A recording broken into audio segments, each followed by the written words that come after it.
شروع اللہ کے نام سے جو بڑا مہربان نہایت رحم والا ہے۔ حضرت نوح علیہ السلام کا سریانی میں پشکر نام تھا۔ اہل عرب ان کو نوح کہتے تھے۔ ان کے القاب آدم ثانی، راکب اور شیخ الانبیاء بھی ہیں۔ جناب نوح علیہ السلام نجی اللہ کہلائے جاتے ہیں۔ ان کے نوح کے نام سے مشہور ہونے کی بہت سی وجوہات ہیں۔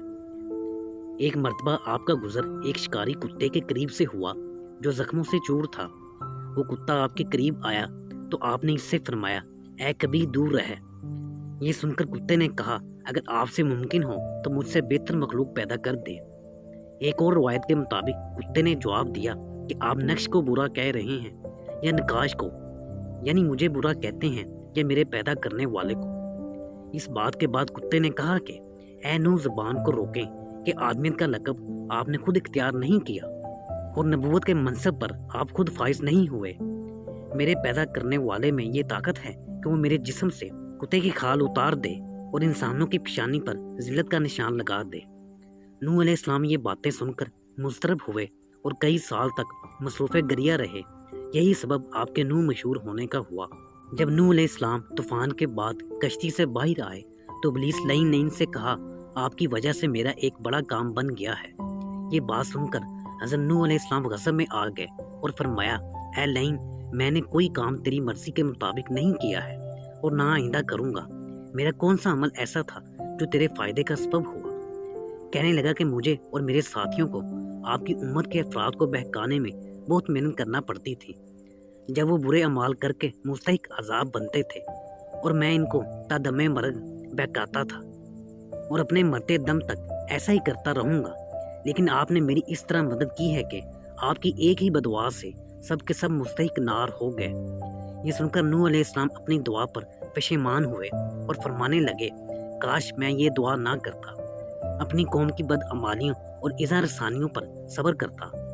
اس پشیمانی میں آپ 40 سال مسلسل روتے رہے اور نوح مشہور ہوئے۔ اپنے بیٹے کنعان کے بارے میں بارگاہ الہی میں عرض کیا، بے شک میرا بیٹا میرے اہل و عیال میں ہے۔ اس وقت خطاب الہی ہوا، وہ آپ کے اہل سے نہیں ہے کیونکہ اس کے اعمال اچھے نہیں ہیں، اور یہی خطاب گریے کا سبب ہوا۔ یہ تینوں قول جو مدرجہ بالا سطور میں بیان کیے گئے ہیں وہ اس اعتبار سے ہیں کہ لفظ نوح عربی زبان کا لفظ ہے۔ آپ کی بوست اور سال کا سبب یہ تھا کہ جناب ادریس علیہ السلام کی رحلت کے بعد تو ایک مدت تک کوئی ہادی تبلیغ دین کے لیے نہ آیا اور خطہ زمین پر بسنے والے سب کے سب کافر منکر ہو گئے۔ صحابہ رائس نے حضرت ابن عباس رضی اللہ تعالیٰ عنہ سے ایک روایت نقل کی ہے کہ اس زمانے میں اولاد آدم علیہ السلام 2 نسلوں میں بٹی ہوئی تھی۔ ایک جماعت قبیل کی نسل سے تھی جو شہروں میں مکان بنا کر رہتے تھے۔ دوسرے لوگ حضرت شیس علیہ السلام کی اولاد میں سے تھے۔ یہ لوگ پہاڑوں میں مقیم تھے۔ جناب شیس علیہ السلام کی نسل کے مرد وجیہ شکل تھے، البتہ اس نسل میں عورتیں شکیل نہ تھیں۔ شیطان قبیل کی نسل کے لوگوں کے پاس انسانی شکل میں آیا اور ان سے کہنے لگا کہ مجھے اپنے پاس رکھ لیں، میں آپ کی خدمات انجام دوں گا۔ ان کی خوش آمد کر کے وہ ان کے ساتھ رہنے لگا۔ بعد میں اس نے بانسری بنائی اور اس کو بجانے لگا۔ لوگوں نے جب بانسری کی آواز سنی تو بہت متعجب ہوئے کیونکہ انہوں نے اس سے پہلے ایسی آواز نہ سنی تھی۔ لوگ روزانہ اس کے پاس بانسری کی آواز سننے کے لیے جمع ہو جاتے۔ اس طرح وہ روزانہ ان کے سامنے بانسری بجاتا۔ بعض مورخین نے لکھا ہے کہ انہوں نے ایک دن جشن کا مقرر کر رکھا تھا۔ اس دن لوگ جمع ہو جاتے۔ ایک مرتبہ پہاڑوں کا بسنے والا بنی شیس ایک شخص اس مجمع میں آ گیا اور اس نے جشن دیکھا جس میں عورتیں اور مرد جمع تھے۔ اس نے قبیلے کی حسین و جمیل عورتوں کو بھی دیکھا جن کی نسل ان کے قبیلے میں نہ تھی، لہٰذا اس نے واپس جا کر اپنے قبیلے والوں کو ساری کیفیت سنائی اور آئندہ سال اس جشن میں شرکت کا پروگرام بنایا۔ اس مجمع میں عورتوں مردوں کے اجتماع کی وجہ سے بہت سی غیر اخلاقی حرکتیں بھی ہوتی تھیں، اس لیے قرآن کریم نے فرمایا ہے، اس اجتماع نے فسوق و فجور کے اڈے کی شکل اختیار کر لی تھی، لہٰذا حق تعالیٰ نے ان کی اصلاح اور برائیوں پر خوف دلانے کے لیے نوح علیہ السلام کو مبعوث فرمایا۔ قرآن کریم میں ارشاد ہے، ہم نے نوح علیہ السلام کو ان کی قوم کی جانب مبعوث فرمایا تاکہ وہ اپنی قوم کو دردناک عذاب سے ڈرائیں۔ دوسری روایت جو حضرت ابن عباس رضی اللہ تعالیٰ عنہ سے مروی ہے کہ حضرت آدم علیہ السلام نے حضرت شیس علیہ السلام اور ان کی اولاد کو نصیحت فرمائی تھی کہ قبیل کی اولاد سے میل جول نہ رکھیں اور نہ ان کے ساتھ رشتہ مناقت استوار کریں۔ ان کی تمام اولاد کو آدم علیہ السلام نے پہاڑوں میں بھیج کر ایک محافظ ان پر مقرر کر دیا تھا تاکہ ان کی فرزندان قبیل سے حفاظت کرے اور ان کو فرزندان قبیل کے شر سے محفوظ رکھے۔ وہ محافظ ان کے لیے دعا کرتا رہتا اور فرزندان شیث کے گناہوں کی بخشش کے لیے طلب مغفرت کرتا ایک دن حضرت شیث علیہ السلام کی اولاد میں سے 100 آدمی پہاڑ سے نیچے اترے تاکہ اپنے چچا کی اولاد فرزندان قبیل کے حالات سے آگاہی حاصل کریں۔ چونکہ فرزندان شیث نہایت ہی حسین و جمیل تھے اور بنی قبیل کی عورتیں بھی حسن و جمال کا مرکز تھیں، ان عورتوں نے جب حسین و جمیل مردوں کو دیکھا تو طرح طرح کے فریب سے ان مردوں کو قید کر لیا۔ یہ عورتیں ان کی بہت حفاظت کرتیں۔ جب بنو شیث کے آدمی واپس نہ ہوئے تو 100 مزید لوگ ان کے حالات معلوم کرنے کے لیے آئے اور وہ بھی پہلے آنے والوں کی طرح ان کے جال میں پھنس گئے۔ جب یہ بھی وہیں رک گئے اور واپس نہ ہوئے تو بقیہ تمام لوگ بھی پہاڑوں سے اتر آئے اور وہیں رہنے لگے۔ اس طرح مل جل کر رہنے کی وجہ سے ان کے تعلقات بنو قبیل سے استوار ہو گئے اور آپس میں سلسلہ مناقت شروع ہو گیا۔ بنو قبیل تعداد میں بڑھتے گئے یہاں تک کہ انہوں نے چوتھا خطہ زمین گھیر لیا اور ان کے درمیان کفر و بت پرستی بڑھتی گئی۔ کہا جاتا ہے کہ بت پرستی کی ابتدا اس طرح ہوئی کہ جناب آدم علیہ السلام نے رلت فرمائی تو مسلمانوں نے کافروں کو ان کی زیارت نہ کرنے دی، لیکن ابلیس نے انہیں تسلی دے کر کہا کہ میں تمہیں ایسی بات بتاتا ہوں جس کی وجہ سے تمہارا سر فخر سے بلند ہو جائے گا اور تم ان پر فوقیت حاصل کر لو گے۔ سب نے اس سے کہا بتاؤ وہ کیا بات ہے؟ اس نے کہا کہ میں تمہارے لیے آدم علیہ السلام کی شبیہ تیار کر دوں گا تاکہ تم اس کی زیارت اور اس کا طواف بھی کرو۔ ان لوگوں نے ابلیس کے مشورے سے اتفاق کیا اور اس مردود نے ان کے لیے 5 بت تیار کیے جن کے نام ود، سوا، یغوث، یعوق اور نصر رکھے۔ ان ناموں کا ذکر قرآن کریم میں بھی موجود ہے۔ ان بتوں کے بنائے جانے کے بعد یہ لوگ ان بتوں کی عبادت میں مشغول ہو گئے۔ جب بت پرستی انتہا کو پہنچی تو رب تعالیٰ نے ان کی ہدایت کے لیے نوح علیہ السلام کو مبعوث فرمایا تاکہ وہ انہیں ان بتوں کی عبادت سے روکیں، لیکن انہوں نے حضرت نوح علیہ السلام کی تبلیغ کا اثر نہ لیا اور بت پرستی اور فواہش کے ارتکاب پر مصر رہے، اور طوفان نوح میں یہ بت دب دبا کر کہیں رہ گئے۔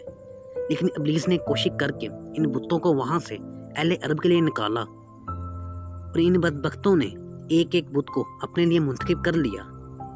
قبیلہ خزاع نے اپنے لیے بدھ کو منتخب کر لیا، حمیر نے نصر کو اپنا معبود بنایا، حزیل سوا کے معتقد ہو گئے، کہلان نے یعقوب کو اپنا خدا بنایا، علم وانم نے یغوث کو اپنی عبادت کے لیے مخصوص کر لیا۔ اس طرح تمام سرکردہ قبائل نے اپنے لیے ایک ایک بت کو منتخب کر لیا اور زور و شور سے ان کی عبادت و ریاضت میں مشغول ہو گئے۔ علماء حق نے جناب نوح علیہ السلام کی 10 خصوصیات بیان فرمائی ہیں۔ آپ اول العزم رسول تھے، یعنی انہوں نے تمام دوسری شریعتوں کے احکام کو منسوخ کر کے اپنے احکام کو جاری ساری کیا تھا۔ اس سے قبل جناب شیث علیہ السلام اور ادریس علیہ السلام شریعت آدم علیہ السلام پر عمل پیرا تھے۔ مخلوق عالم کا سلسلہ نسب ان پر منتہا ہو گیا تھا، اس لیے آدم ثانی کہلائے۔ آپ پہلے نبی تھے جو تمام خطہ زمین پر بسنے والوں کے لیے مبعوث ہوئے۔ آپ پہلے نبی تھے جنہوں نے مخلوق کو کفر کے عواقب سے ڈرایا۔ آپ کو اس سلسلے میں اولیت حاصل ہے کہ آپ کی بدعا سے امت ہلاک ہوئی۔ حضور اکرم صلی اللہ علیہ وآلہ وسلم کے علاوہ آپ پہلے فرد ہیں جن کے ذریعے نشاط ثانیہ کرائی گئی۔ پیغمبروں میں سب سے زیادہ عمر آپ نے پائی۔ 1000 سال کی طویل عمر میں بھی آپ کا کوئی دانت نہ گرا تھا، نہ کوئی بال سفید ہوا تھا اور نہ طاقت و قوت میں ذرا برابر کمی آئی تھی۔ عبادت و ریاضت کا یہ عالم تھا کہ دعوت تبلیغ و رشد و ہدایت کے باوجود ہر دن و رات میں 1000 رکعت سے زیادہ نماز پڑھتے، باوجود اس کے کہ ان کی قوم کے لوگ انہیں سخت اذیتیں دیتے، لیکن آپ ان کے ساتھ حسن سلوک فرماتے اور ان کی خاطرداری میں مشغول رہتے، ہر شخص کے گھر جاتے، اس کا حال معلوم کرتے، اس کی تکالیف کا مداوع کرتے، لیکن ان بدبختوں پر آپ کے شفتوں اور نصیحتوں کا کوئی اثر نہ ہوتا۔ آپ دن کو بھی ان کے گھروں میں جا کر تبلیغ کرتے اور انہیں اللہ کی وحدانیت کا درس دیتے، आपके इस तर्ज अमल की वजह से लोग आपको मजनू और दीवाना के लक़ब से याद करते और आपको तरह तरह से इज़ाएं देते और मरने वाले अपनी औलाद को ये वसीयत करते कि आपकी तकलीफ़ व अज़ियत में कोई कसर ना उठा रखें, क्योंकि इनकी आंखें हक़ को देखने से अंधी हो चुकी थीं। इस तरह आप इनमें 950 साल तक तबलीग करते रहे और सिर्फ चंद लोग ईमान लाए। काफरों और मुनकरों की तकलीफ़ें देने का अमल बराबर बढ़ता ही रहा, लेकिन आप सब्र व तहम्मुल के साथ इन तमाम मसाइब को बर्दाश्त करते रहे और इनके लिए ये दुआ फरमाते हैं, ऐ अल्लाह मेरी कौम को हदायत फरमा, ये लोग कुफर की तरीकी में फंसे हुए हैं और जानते नहीं हैं। इनके मजालिम इस हद तक बढ़ गए थे कि वो आपको इतना मारते कि जिससे आपके अज़ा टूट जाते और आप शिद्दत तकलीफ से बेहोश हो जाते और वो बदबख्त आपको कंबल में लपेट कर घर डाल जाते और ये ख्याल करते कि ये शिद्दत अज़ियत से मर जाएंगे और सफ़र आखिरत इख्तियार कर लेंगे। लेकिन जब रात होती तो शफ़ाए खाने कुदरत से इनका इलाज होता। रब ताला ने कौम नूह को नकल फरमाया, और जब मैं बीमार होता हूँ तो वो मुझे शिफा अता फरमाता है, यानी शाफी मतलब इन्हें शिफा अता फरमा देता। इस तरह कई मरतबा हुआ कि आप इनकी मजालस पर तशरीफ़ ले गए और इन्हें तबलीगो दीन फरमाई, लेकिन इन संग दिलों ने आप पर इतने पत्थर बरसाए कि आप इन पत्थरों में छुप गए और वो आपको मुर्दा समझ कर चले गए। रात को जनाब जिब्राइल अलैहिस्सलाम आकर पत्थर अलहदा करके आपको वहाँ से निकालते और अपने परों को आपके जिस्म से मल कर ज़ख्मों का इलाज करते। अलील सुबह आप फिर अपनी कौम के लोगों के पास आ जाते और फरमाते, ऐ मेरी कौम, तुम ला इलाहा इल्लल्लाह कहकर अल्लाह की वहदानियत का इकरार कर लो। नकल किया गया है कि इनकी कौम में एक बदबख्त बूढ़ा था। उसने एक दिन अपने बेटे को वसीयत की कि ऐ बेटे, नूह अलैहिस्सलाम को अज़ीज़ तकलीफ़ देने में अमकानी कोशिश करना और इनका तमस्खर उड़ाने और इनकी तौहीन करने में शबा बराबर भी कमी ना करना। बाद में वो इस लड़के को लेकर नूह अलैहिस्सलाम के पास आया और कहने लगा, बेटे, मैं जिस शख्स के बारे में तुझे बता रहा था वो साहिर व कज़ाब यही है। तो इसकी गुफ्तगू से कभी मुतासिर ना होना और अपने बाप दादा के दीन को कभी ना छोड़ना। इनकी इज़ा और अहानत में कभी कमी ना करना, क्योंकि मेरे अब्बा अजदाद ने मुझे यही सबक सिखाया था। बेटे ने बाप की बातें सुनी और इन पर अमल करने में बाप पर भी बाजी ले गया। इस बदबख्त ने अपने बाप के हाथ से लाठी ली और हज़रत नूह अलैहिस्सलाम के सर पर दे मारी, जिसकी वजह से आपके सर मुबारक से खून बहकर पेशानी तक आ गया।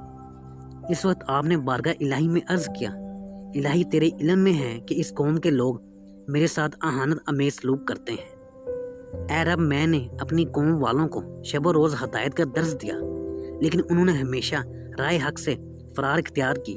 ऐ रब करीम, अगर तू इन पर नज़र रहमत फरमाता है तो इन्हें हदायत का रास्ता दिखा। मुझे इन बलाओं पर सब्र अता फरमा, क्योंकि अब सब्र की ताकत ख़त्म हो गई है और इनकी हरकतें बर्दाश्त से बाहर हो गई हैं। काश मुझे ये इल्म होता कि इस कौम से कोई भी हदायत पा लेगा और मेरी कोशिश ज़ाया नहीं जाएगी। इस वक्त किताबे बारी हुआ कि ऐ नूह, इसमें से जिसे भी ईमान लाना था वो ला चुका, अब इनमें कोई भी हदायत हासिल करने वाला नहीं है।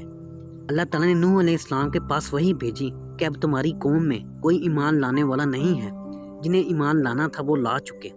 इस वही के बाद नूह अलैहिस्सलाम ने बारगाह इलाही में अर्ज़ की, इलाही, क्या इनकी नस्ल में कोई भी ऐसा नहीं है जो बाद में ईमान ले आए, ताकि इस उम्मीद में मैं अपनी कोशिश जारी रखूं। खताबे बारी हुआ, ऐ नूह, अब हदायत पाने वालों में ना तो बाप की सल्बों में और ना माओं के अरहाम में कोई बाकी रहा है। अब इनकी नस्लों में कोई भी मुशर्रफ बा इस्लाम होने वाला बाकी नहीं रहा है। इस बात को मालूम होने के बाद जनाब नूह अलैहिस्सलाम ने बारगाह इलाही में अर्ज़ किया, ऐ रब, खिता ज़मीन पर किसी काफिर को बाकी ना रख।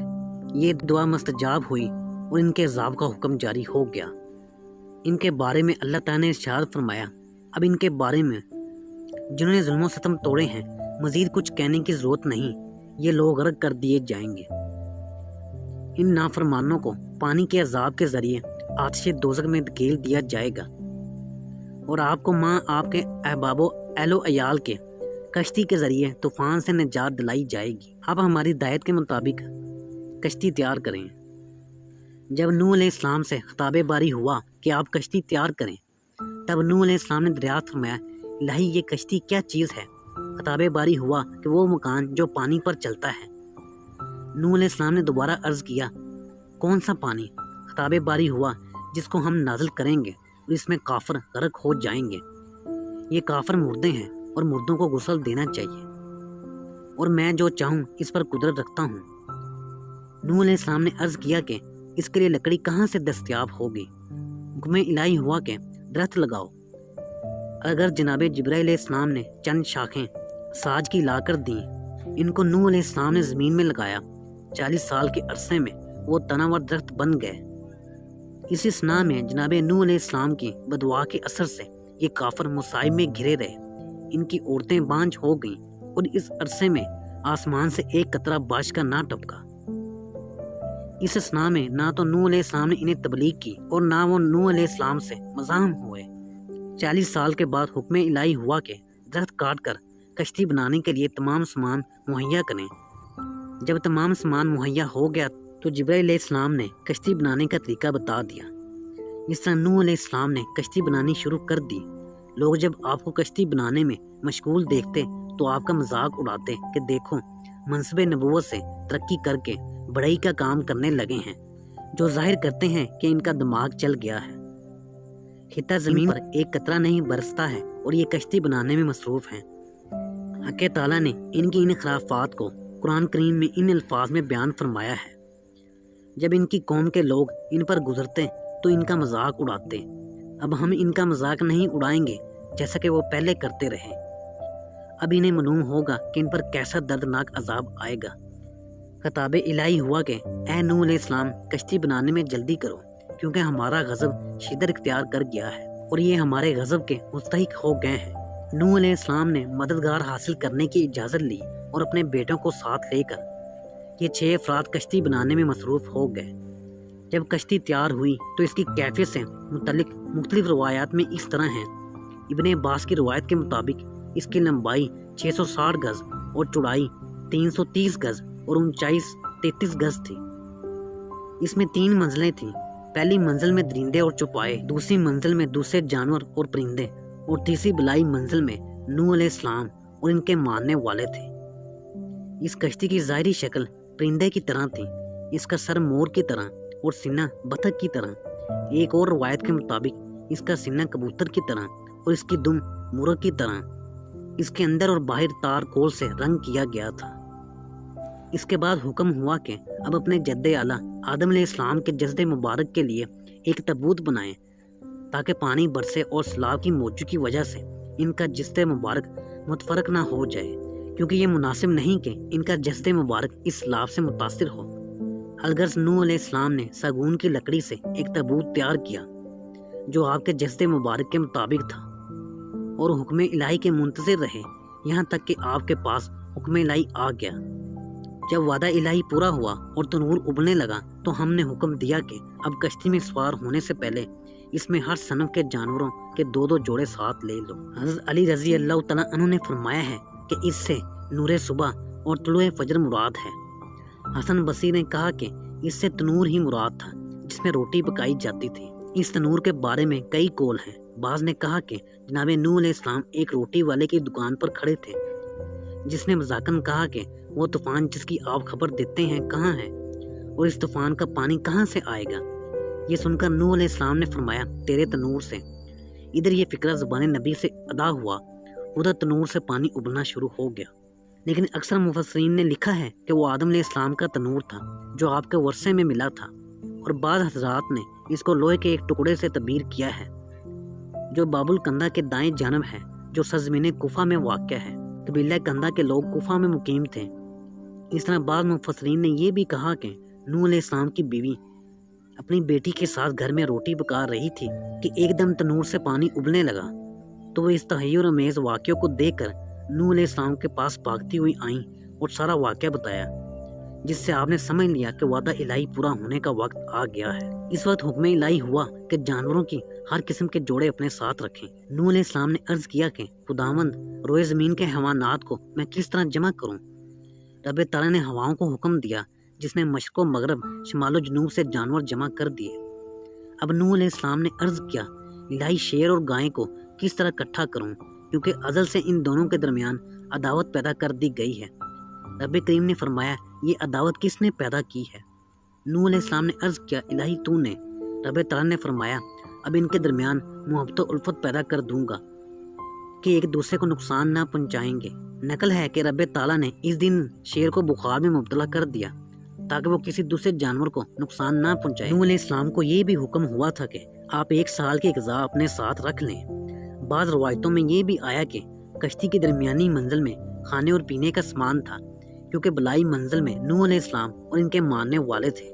हुक्म रब्बी ये हुआ कि तबूत आदम अलैहिस्सलाम को बलाई हिस्से में रखें ताकि ये तबूत औरतों और मर्दों के दरमियान पर्दे और दीवार का काम करें। हैवानों में आप चूंटियों को अपने साथ बलाई मंजिल में ले आए ताकि वो जानवरों के पैरों में रूंदे जाने से महफूज हो जाएं। अलगर्ज जब हर जानवर के जोड़े आपने कश्ती में जमा कर लिए तो सांप और बिच्छू बाकी रह गए, तो आपने बारगाह इलाही में अर्ज़ किया, अभी ये दोनों मौजी बाकी रह गए हैं, इनके बारे में भी मुझे तेरे हुक्म का इंतज़ार है, क्योंकि इन दोनों से दूसरों को नुकसान और ज़रर का अंदेशा है। इस वक्त अल्लाह ताला ने जिब्राइल अलैहिस्सलाम को भेजा कि वो जाकर सांप और बिच्छू का जहर निकाल लें। इसके बाद इन दोनों ने हज़रत नूह अलैहिस्सलाम से अहद किया कि आइंदा जो कोई फ़र्द इंसानी आपका नाम लेकर इस तरह कहेगा, सलामुन अला नूहिन फिल आलमीन इन्ना कज़ालिका नजज़िल मुहसिनीन इन्नहु मिन इबादिनल मोमिनीन, तो कोई बिच्छू या सांप इसको ज़रर ना पहुंचाएगा। अलगर्ज नूह अलैहिस्सलाम कश्ती में सबसे पहले चूंटियों को लाए और अपने साथ बलाई मंजिल में रखा, और सबसे आखिर में गधे को लाया गया। कहा जाता है कि जब गधे ने अपने अगले 2 पाँव कश्ती में रखे तो शैतान लाइन ने इसके साथ हेला किया और इसकी दुम से लटक गया। हर चंद के नूह अलैहिस्सलाम इसको पुकारते रहे और गधा कोशिश करता रहा, लेकिन इसकी कोशिश बार आवर ना हो सकी। नूह अलैहिस्सलाम ने फरते गज़ब में फरमाया कि कश्ती में जल्द दाखिल हो जा, अगरचे तेरे साथ शैतान ही क्यों ना हो। ये कलमात अदा होते ही गधा कश्ती में आ गया। जब नूह अलैहिस्सलाम ने कश्ती का जायजा लिया तो इब्लीस को एक गोशे में छुपा हुआ देखा, तो इससे दरियाफ्त फरमाया, तू किसकी इजाज़त से कश्ती में आया है? कहने लगा कि आपकी इजाज़त से। नूह अलैहिस्सलाम ने फरमाया, मुझे तो तेरी आमद का इल्म नहीं। कहने लगा, आपने गधे से नहीं कहा था कि अंदर दाखिल हो जा, अगरचे तेरे साथ शैतान ही हो। मैं इस वक्त इसकी दुम से लटका हुआ था और इसको आगे आने नहीं दे रहा था। जब आपने इजाज़त दे दी तो हम दोनों कश्ती में आ गए। नूह अलैहिस्सलाम ने फरमाया, इसको कश्ती से निकाल दें, लेकिन इसने कहा कि आपके लिए मेरी निगाहदाश्त के अलावा कोई चाराकार नहीं है, मैं इस कश्ती से निकलने वाला नहीं हूँ। इस वक्त वही आई कि ऐ नूह, इसको छोड़ दो, इसके यहाँ रहने में हिकमतें पोशीदा हैं। लिहाजा नूह अलैहिस्सलाम ने इसको निकालने का ख्याल तर्क करके इसको नसीहतें फरमाई और इससे मालूम किया कि वो क्या वजूहात थी जिनकी वजह से तूने खुद को मरदूद अजली बनाया और बनी आदम को वरगलाने और राय हक से भटकाने का काम किया। ईमान और फान की बुनियाद अपने ज़मीर से उखाड़ फेंकी और कुफ्र तो ज्ञान के परचम लहरा दिए। कहने लगा, अब आप मुझे क्या कहते हैं? अगर इन गलतियों का तदराक हो सकता हो तो मैं हाजिर हूँ, और इन बातों की अगर तलाफी मुमकिन हो सके तो मैं तैयार हूँ।